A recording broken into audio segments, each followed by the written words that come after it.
Chegamos à última mensagem dessa série, Perguntas de Jesus.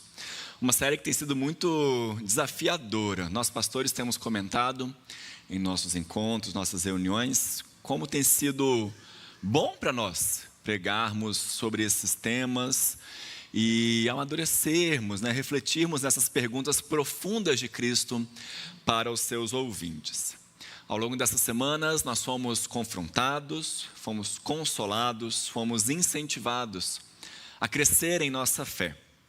E eu quero encerrar essa série, então, refletindo com você numa história muito conhecida, numa pergunta que Jesus faz a uma mulher acusada de adultério. Abra sua Bíblia em João, capítulo 8, versículos 1 a 11. Esse é o texto que vamos meditar nessa noite.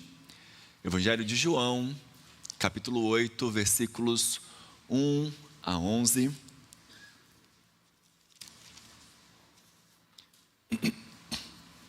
E a palavra do Senhor nos diz: Jesus, entretanto, foi para o Monte das Oliveiras.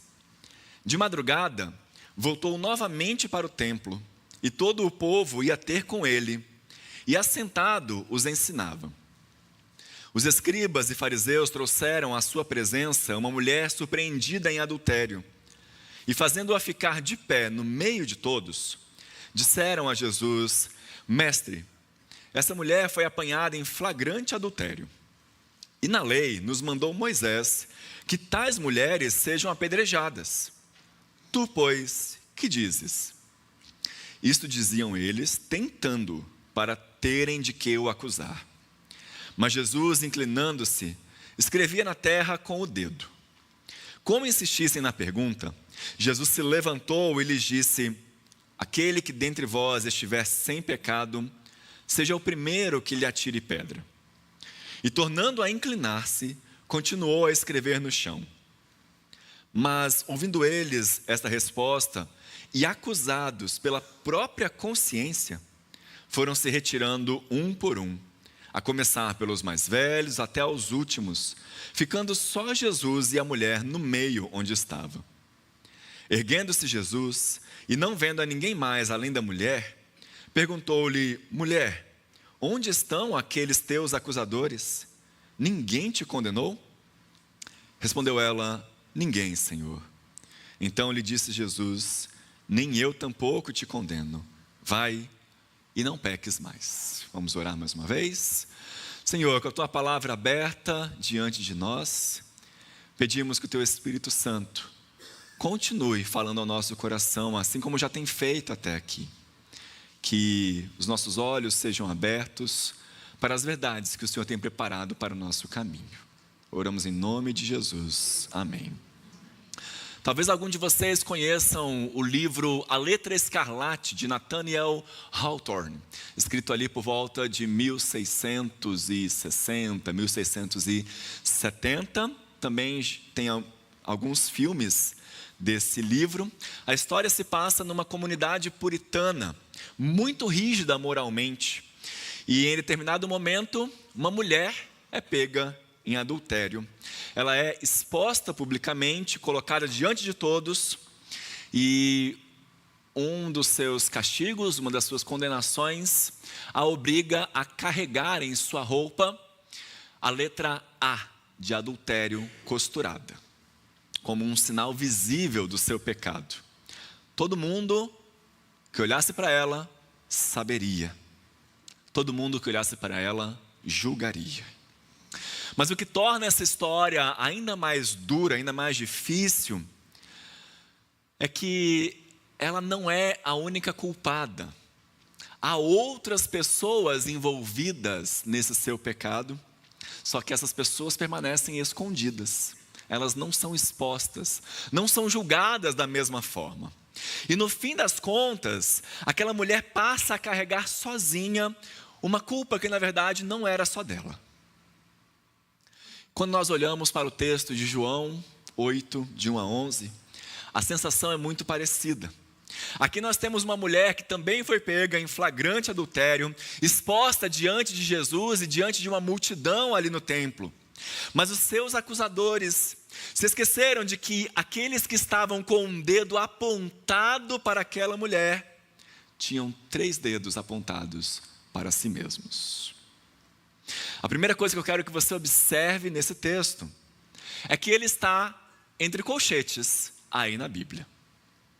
Isso significa que ele não aparece nos manuscritos mais antigos que nós temos do Evangelho de João.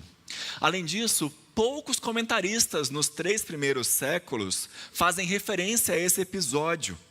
Isso gerou muito debate ao longo da história da igreja. Alguns chegam a questionar, inclusive, se esse texto é realmente um texto bíblico. Mas esse não é um debate que precisa nos assustar, sabe por quê? Em primeiro lugar, porque embora ele não esteja nos manuscritos mais antigos, esse texto aparece na maioria dos manuscritos. Por exemplo, para você ter uma ideia, ele está presente em mais de 60% dos manuscritos em grego que nós temos atualmente. Para você ter uma noção, nós temos mais de 10 mil manuscritos em grego. Então, 60% é bastante coisa. Ele aparece amplamente também nos manuscritos em latim. E a partir do século III, ele começa a ser citado com mais frequência também por teólogos da igreja, o que indica que eles tinham esse texto na Bíblia deles. Agostinho, inclusive, quando comenta sobre esse texto, vai escrever que alguns copistas, alguns líderes da sua época, por serem muito rigorosos com relação ao adultério, preferiram omitir esse texto, com receio de que ele fosse usado para relativizar o pecado. Mas como nós vamos ver, e como a gente consegue analisar numa primeira leitura, Jesus não faz isso aqui. Na verdade, ele faz exatamente o contrário. Por isso, não se tem dúvida de que esse episódio realmente ocorreu. Ele está aí na sua Bíblia, ocupando o lugar dele. Você não precisa duvidar de que ele é realmente um texto bíblico verídico. Inclusive, quando a gente lê o Evangelho de João como um todo, a gente vai perceber que esse texto se encaixa muito bem naquilo que o próprio João quer mostrar para nós. Ele, por exemplo, é uma espécie de um retrato vivo de João, capítulo 3, verso 17, que diz que Deus enviou seu Filho ao mundo, não para que condenasse o mundo, mas para que o mundo fosse salvo por ele. Esse episódio ecoa outras falas, outras ações de Jesus. Por exemplo, na semana passada, nós vimos que Jesus disse ao paralítico curado ali no tanque de Betesda: vá e não peques mais. A mesma frase que ele usa para a mulher acusada de adultério. Esse texto ilustra o que Jesus já ensinou antes, ao se apresentar como a água da vida. Também o que ele declara depois, de que ele é a luz do mundo. Então, meus irmãos, o fato de ele estar entre colchetes nos lembra que existe algum tipo de discussão acadêmica sobre ele. Mas essa discussão não deve nos inquietar. O texto não contradiz nenhuma verdade bíblica, pelo contrário, ele vai ampliar a nossa compreensão de quem Jesus é. E no fim das contas, esse é exatamente o propósito do Evangelho de João. Lá em João capítulo 21, nós vamos ler que João escreve para que nós saibamos que Jesus é o Filho de Deus e, crendo nele, tenhamos vida em seu nome. O texto vai nos ajudar, vai contribuir para essa missão. Uma segunda questão que nós precisamos ter em mente desde já é a seguinte: o que está em jogo aqui nessa história não é se a mulher deveria ou não ser apedrejada. Aqueles homens já conheciam a lei. A mulher tinha sido pega em flagrante. Não faltavam provas contra ela. A questão era outra, meus irmãos. João escreve aí no versículo 6. Era tentar Jesus. Era colocá-lo numa armadilha para encontrar uma forma de condená-lo. Por isso, o próprio texto e a maneira como ele é construído deixa claro que aqueles escribas, aqueles fariseus, não estavam procurando uma orientação de Jesus, não estavam tirando uma dúvida com ele. Eles queriam expô-lo, eles queriam desacreditá-lo publicamente, porque qualquer que fosse a resposta, ele pareceria encurralado.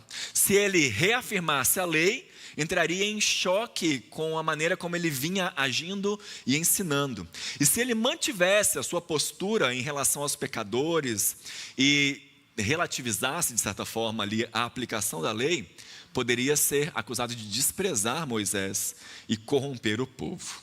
Mas daqui a pouco a gente entra melhor nesse tópico. Vamos com calma, então, ver o que está acontecendo, o que estava acontecendo um pouco antes aqui.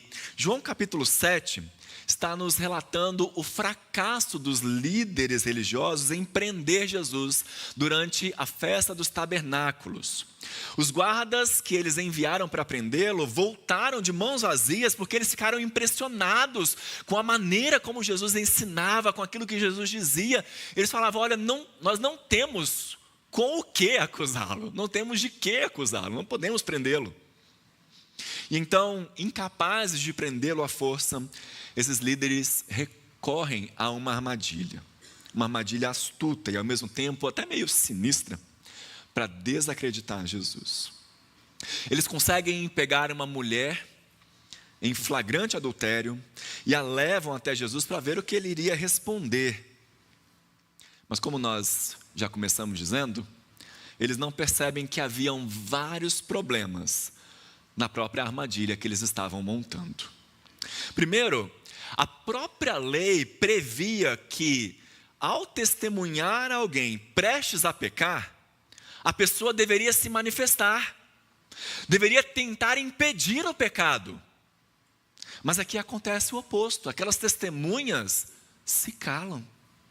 Eles negligenciam a sua responsabilidade moral. Por quê? Porque eles queriam usar aquela mulher como isca contra Jesus. Em segundo lugar, aquilo que você já pensou aí, ninguém adultera sozinho. Se ela foi pega em flagrante, havia um outro envolvido. Onde está esse homem? Por que ele não foi trazido também? E aqui a gente pode levantar várias hipóteses, inclusive a possibilidade de um julgamento distorcido, manchado, marcado pela injustiça, pelo machismo, pelo sexismo. Hoje em dia a gente usa a palavra misoginia, quando você odeia a pessoa do sexo oposto. Mas acima de tudo, meus irmãos, isso na verdade vai contribuir com o foco central aqui. O foco deles nunca foi a mulher. Para acusar Jesus, bastava uma pessoa qualquer, uma situação, uma peça no tabuleiro. Não importava para eles quantas pessoas tinham ali, desde que eles conseguissem pegar Jesus. Nesse sentido, é até difícil dizer, inclusive, que a intenção principal era apedrejar a mulher. Era realmente apedrejá-la, porque eles não estavam interessados nela. Estavam interessados em Jesus e ela virou apenas o meio. E há ainda um terceiro ponto, meus queridos. Eles trazem essa mulher diante de uma multidão e a expõem publicamente. Mas eles poderiam muito bem ter tratado essa situação com mais reserva, levado o caso de outra forma. Mas a maneira como conduzem tudo deixa muito claro o que está por trás. Não é o zelo pela lei, não é a busca por justiça, mas é a tentativa de armar uma cilada. Eles não queriam um julgamento justo, queriam um espetáculo. E queriam que Jesus fizesse parte desse espetáculo. Mas curiosamente, se você prestou atenção no texto, quando eles perguntam a Jesus o que deveriam fazer, a primeira coisa que Jesus faz é não responder. Versículo 6, mas Jesus, inclinando-se, escrevia na terra com o dedo. Olha que interessante, irmãos. Esse é o único trecho em todos os evangelhos em que nós temos Jesus escrevendo alguma coisa. E se você é curioso, já deve ter se perguntado o que foi que ele escreveu, Tem um meme muito famoso na internet que diz que fofoca contada pela metade quase mata o fofoqueiro, E dá vontade de dizer, peraí, João, como assim você me diz que Jesus começou a escrever no chão e não me fala o que ele escreveu? Ao longo da história da igreja, vários teólogos tentaram responder essa pergunta. Alguns chegaram a dizer que Jesus estava apenas rabiscando ali, talvez para ganhar tempo, para pensar melhor o que responder, talvez para conter a sua indignação diante da atitude dos fariseus. Outros sugerem que ele está aqui seguindo um costume judaico da época, um costume jurídico da época dos romanos, que é escrever antes de anunciar a sua decisão. Há quem diga que ele escreve trechos da própria lei, por exemplo, Êxodo capítulo 23, 1, não entrem em acordo com o ímpio para ser testemunha maldosa. Ou Êxodo 23, 7, afaste-se da mentira. Então é como se ele estivesse dando algumas indiretas.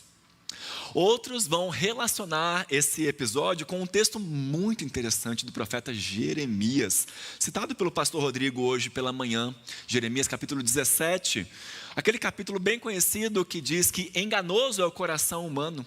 Um pouquinho mais para frente, sabe o que Jeremias vai dizer? Ele vai dizer assim: o nome dos que se afastam de ti será escrito no chão, porque abandonam o Senhor, a fonte de águas vivas. E olha que interessante, João 7 nos acabou de dizer que Jesus é a fonte de água viva. Por isso, alguns teólogos vão dizer que o que Jesus escreveu ali naquela terra era o próprio nome daqueles escribas e fariseus, como uma forma de cumprir o texto de Jeremias. E há ainda quem observe que o verbo escrever aqui no grego é um verbo um pouco diferente do comum. É um verbo mais usado num sentido jurídico, com o sentido de escrever sentenças contra alguém. Então essas pessoas também vão dizer que Jesus estava escrevendo os pecados dos escribas e dos fariseus para lembrá-los de que eles também possuíam muitos pecados, como aquela mulher que eles estavam acusando. Mas no fim das contas, o texto não diz o que Jesus escreveu. E se o texto não diz o que Jesus escreveu, é porque não é importante. No final das contas, esse não é o foco. O sentido da passagem não depende de sabermos ou não sabermos isso, né? Então, como diziam os reformadores, onde a Bíblia se cala, nós também nos calamos. Mas que é curioso que dá curiosidade, dá. Quem sabe quando chegarmos no céu a gente dá uma perguntada ali, né? Muito bem, versículo 7, Jesus se levanta e então profere a sua primeira frase: aquele que dentre vós estiver sem pecado, seja o primeiro que lhe atire pedra. Agora vejam, queridos, como esse texto frequentemente é bem mal interpretado, mal compreendido, nós precisamos prestar bastante atenção ao que Jesus está dizendo aqui. A resposta de Jesus não significa que não possa haver justiça no nível humano. Não quer dizer que nenhum tribunal pode condenar alguém, como se o fato de todos serem pecadores anulasse qualquer julgamento. João Calvino, quando escreve sobre esse texto, vai comentar o seguinte: Cristo não está proibindo pecadores de cumprirem seu dever em corrigir o pecado dos outros. Ele está, na verdade, confrontando os hipócritas, aqueles que são indulgentes consigo mesmos, mas extremamente severos com os outros. Ao mesmo tempo, somos lembrados da postura que devemos ter. Como pecadores perdoados, somos chamados a agir com misericórdia diante de outros pecadores, ainda que a justiça tenha o seu lugar. Perceba então, meus irmãos, Jesus não está relativizando o pecado daquela mulher. Ele não ignora o 7º mandamento, ele não despreza que a lei realmente prevê uma punição para esse tipo de situação. O que ele faz é expor, assim como aquela mulher está sendo exposta diante da multidão, Jesus resolve expor os seus acusadores diante da multidão também. Aqueles que se colocavam como juízes, mas não se submetiam à própria lei que eles estavam invocando. E há aqui uma ironia muito profunda, porque aqueles homens que logo em breve estariam envolvidos na morte do próprio Messias, estão nesse momento se mostrando escandalizados com o pecado de fato, um pecado grave, né, daquela mulher. Mas note que eles vão ser responsáveis por matar o próprio Messias. E observe então a forma como Jesus vai conduzindo tudo, com muita maestria e com uma calma impressionante. Depois de dizer, aquele que dentre vós estiver sem pecado, seja o primeiro que lhe atire pedra, você notou o que ele faz? Versículo 8. Ele volta a se inclinar para o chão, volta a escrever na terra. Alguns manuscritos, inclusive, vão acrescentar aí que ele continuava a escrever no chão o pecado de cada um deles. Isso por causa do verbo escrever, que é diferente ali, né? Tem um sentido jurídico. Mas há um detalhe, meus irmãos, que pelo que eu pude perceber, muitos comentaristas acabam deixando de lado. Eu já disse aqui em várias oportunidades que tudo na Bíblia, tudo, foi escrito de maneira proposital. Palavra por palavra, expressão por expressão, frase por frase, parágrafo por parágrafo, livro por livro. Cada palavra foi muito bem pensada.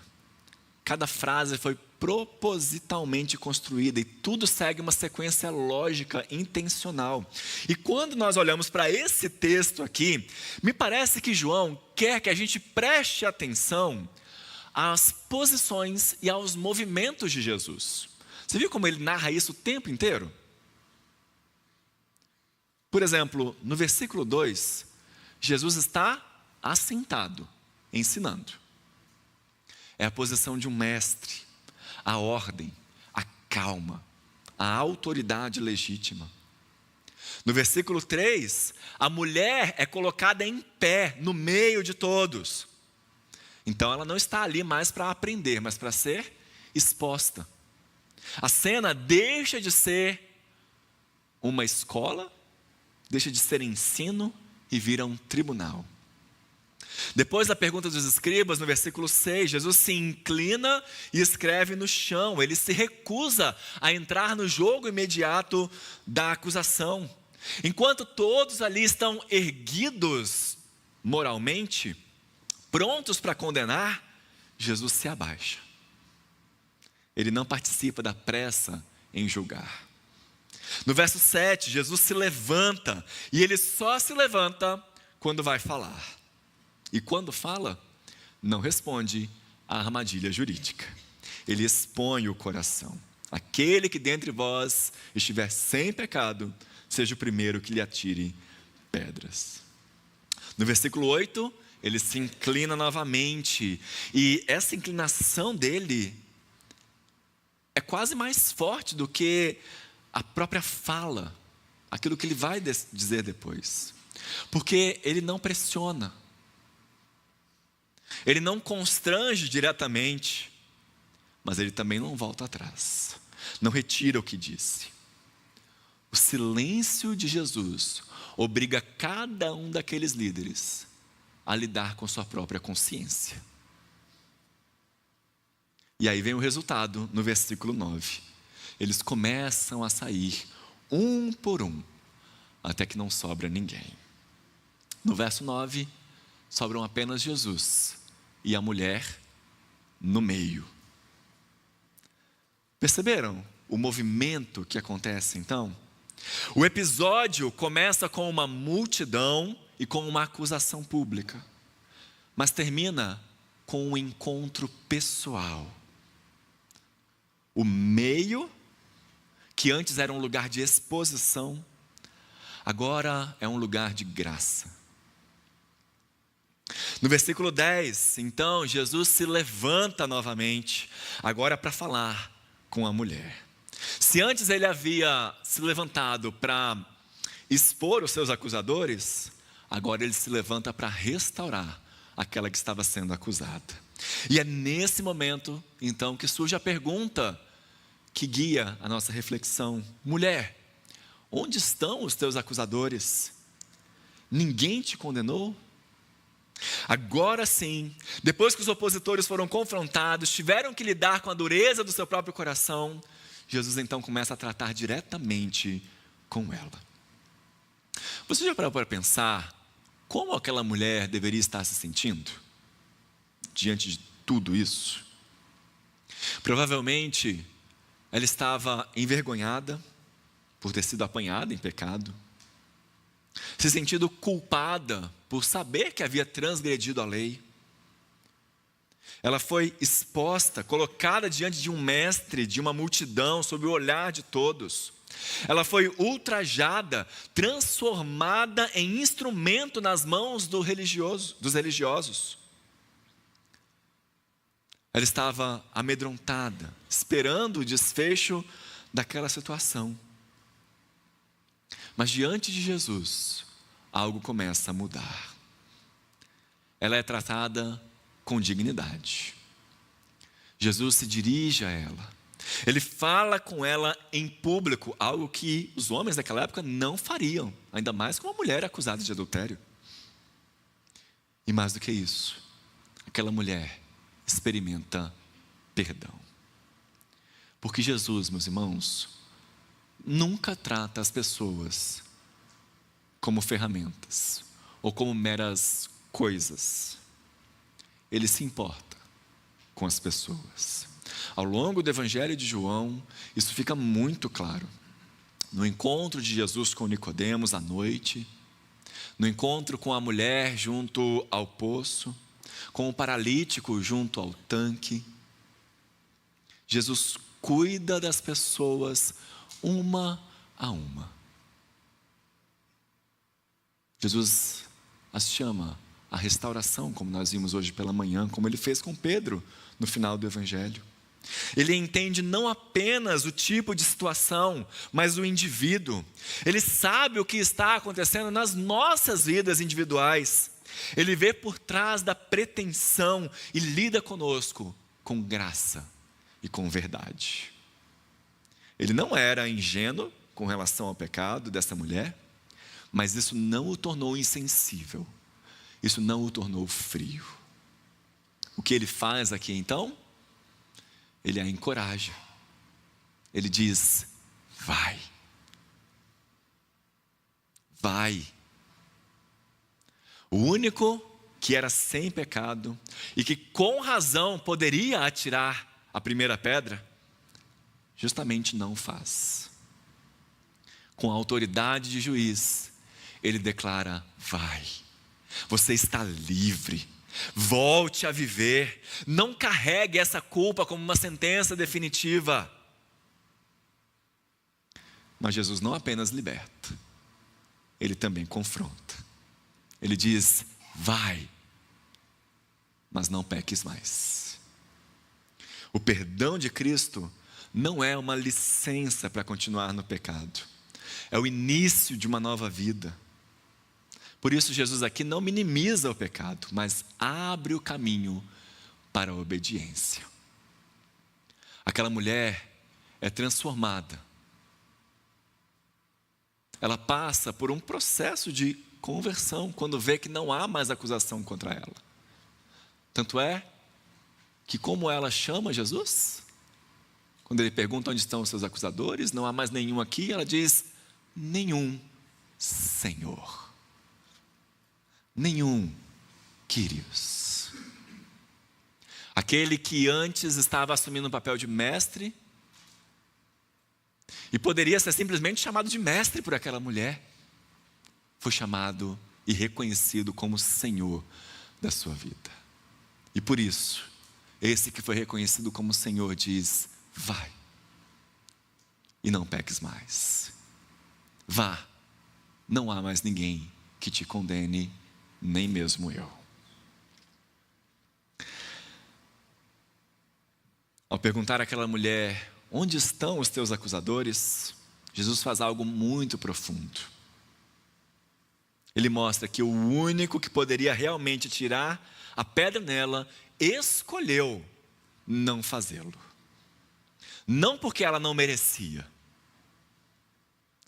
mas porque ele, o Filho de Deus, veio mostrar que um novo momento na história havia começado. O reino de Deus estava se manifestando não só através das curas que ele realizava, mas também através do perdão de pecados. Não só através dos milagres de controle sobre as forças da natureza, de exorcismo, mas também e principalmente do evangelho sendo pregado aos que viviam à margem da sociedade, aos que eram rotulados e tinham o passado manchado, marcado pelos seus pecados ou traumas. O reino de Deus havia chegado não só pela transformação da água em vinho, não só pela multiplicação de pães e peixes, mas também e principalmente pela restauração de pessoas quebradas.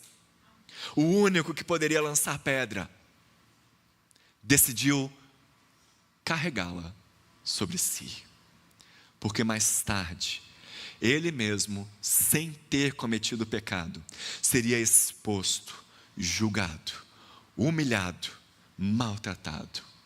Seus inimigos o insultariam, cuspiriam nele, o espancariam, o coroariam com espinhos e o crucificariam como o pior dos criminosos. Aquele que poderia condenar aquela mulher foi condenado. E é por isso que ele pode dizer a ela e a cada um de nós nessa noite: eu também não te condeno, porque na cruz ele levou sobre si a nossa condenação. E na cruz ele disse: está consumado, está pago, está perdoado. Como nos ensina Romanos 8:1, texto que nós lemos no início desse culto. Agora, pois, nenhuma condenação há para os que estão em Cristo Jesus, para quem, como aquela mulher, o reconhece não apenas como mestre, mas como Senhor e Salvador da sua vida. Eu quero trazer 3 aplicações para nós hoje, com base na pergunta de Jesus e no que nós vimos nesse texto. Em primeiro lugar, lembre-se que o seu passado não te condena. Quando Jesus olha para aquela mulher e pergunta: mulher, onde estão os teus acusadores? Ele não está apenas constatando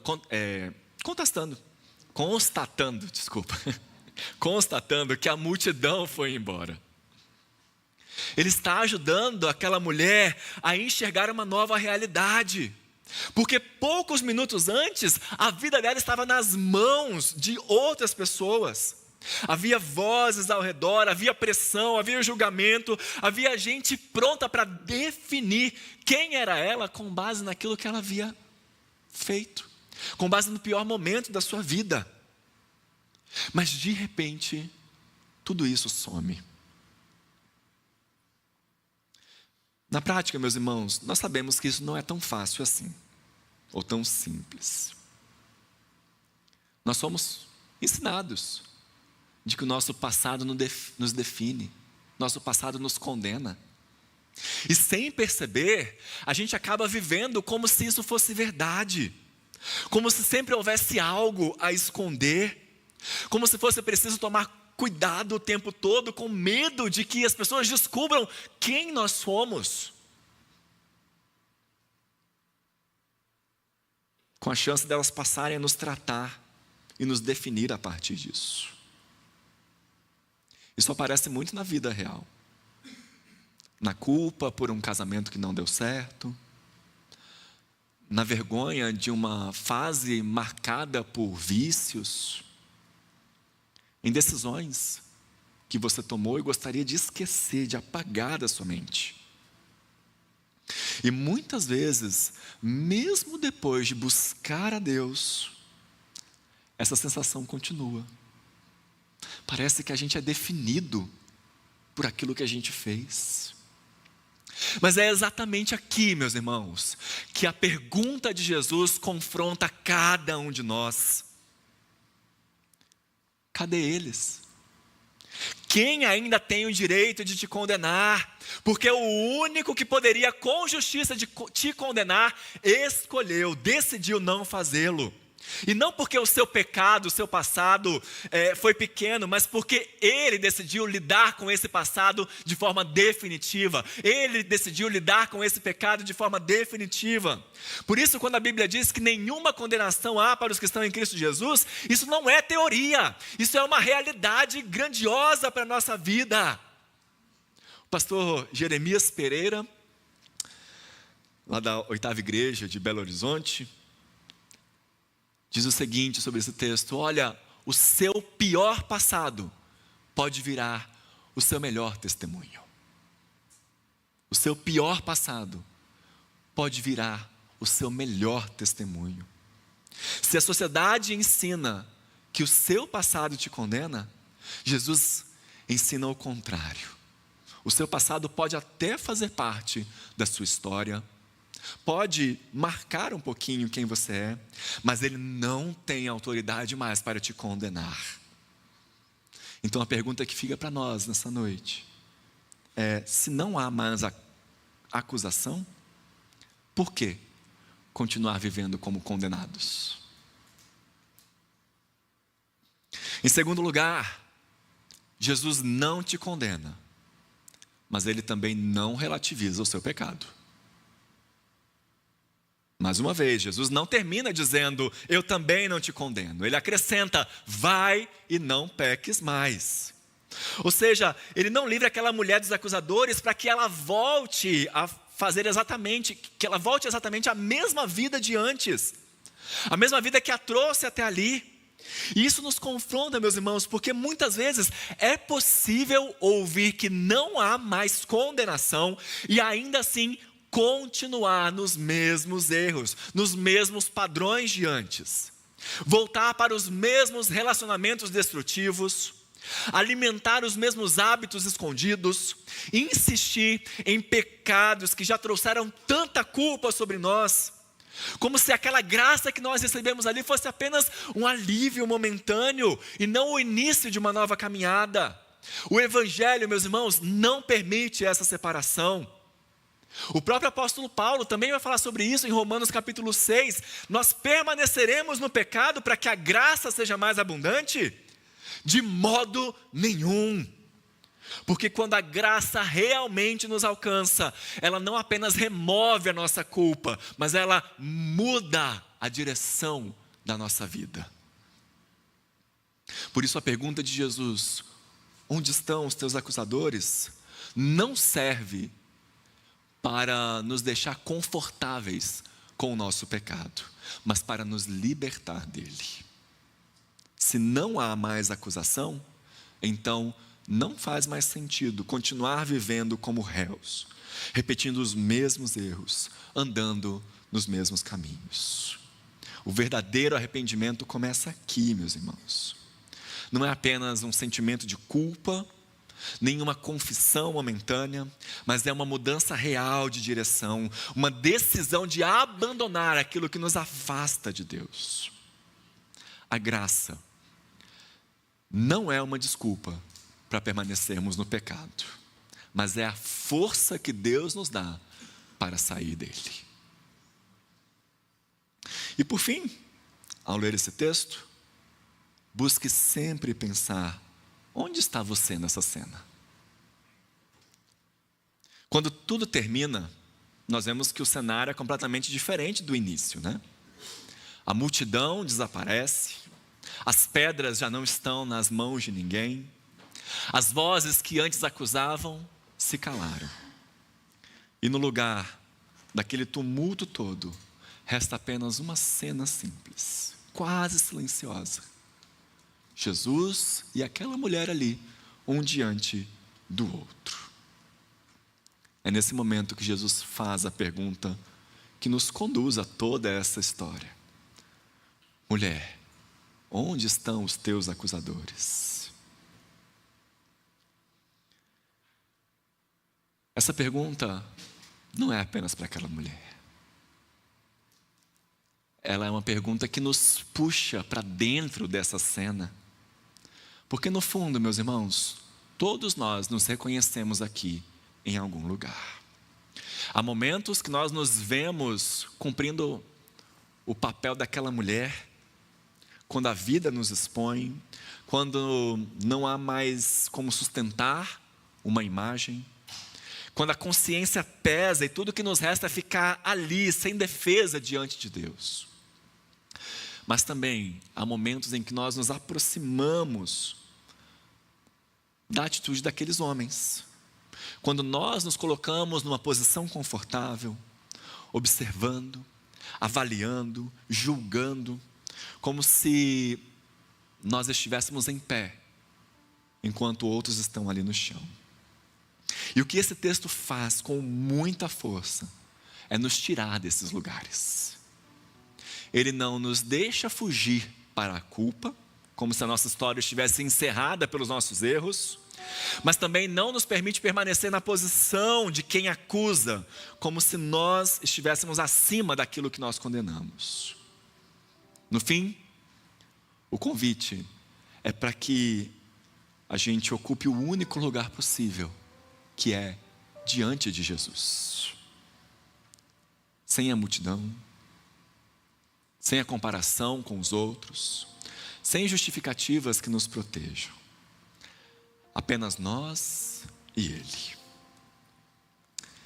Por isso, talvez a pergunta mais honesta que a gente possa fazer hoje não seja onde estão nossos acusadores, mas onde eu estou nessa cena. E mais importante ainda, eu estou disposto a permanecer diante de Jesus do jeito que eu realmente sou?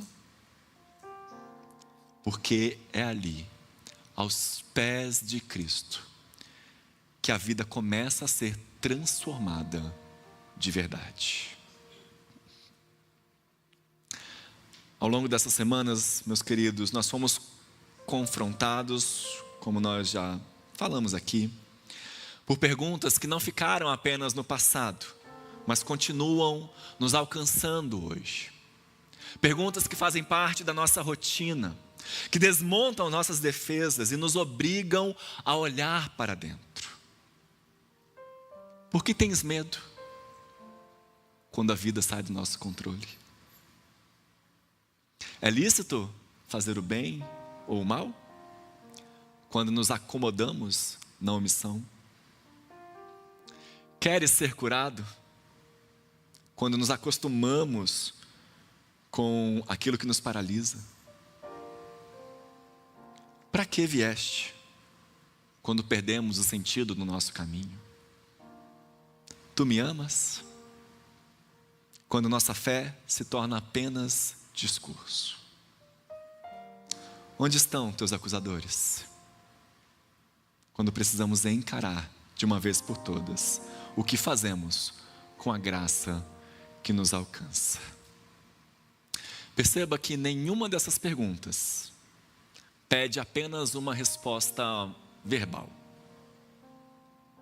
Jesus não está interessado em declarações rápidas, mas em respostas de vida. Cada uma delas nos chama a sair, talvez abandonar a nossa zona de conforto, sair do lugar em que nós estamos, seja o lugar do medo, da indiferença, da paralisia, da falta de propósito, da superficialidade, ou até mesmo da culpa e da autojustificação. Sairmos desses lugares e a nos colocarmos diante dele com verdade. Isso exige de nós decisão. Exige tornar essas perguntas e finalmente possamos respondê-las com a nossa própria vida. Por isso, ao encerrarmos essa série, a pergunta é aquela que nós fizemos no vídeo. Não é que pergunta mais te marcou, mas o que você vai fazer com essas perguntas? Como você vai respondê-las? Hoje, Jesus continua diante de nós, não para nos expor, mas para nos chamar. Não para nos condenar, mas para nos transformar. E a resposta que Ele espera não cabe apenas nos nossos lábios, mas se revela nos próximos passos que nós vamos dar. Por isso, não saia daqui nessa noite apenas feliz porque você ouviu ao longo desse mês boas reflexões, mas como alguém que decidiu responder a Jesus com fé, com arrependimento, com amor e com uma vida que a partir de hoje começa a ser vivida de forma diferente diante dele. Ele é essa rocha, esse refúgio, esse Deus protetor que se coloca diante de nós com perguntas, mas que sempre nos dá essa oportunidade de respondê-las. Qual vai ser então a sua resposta?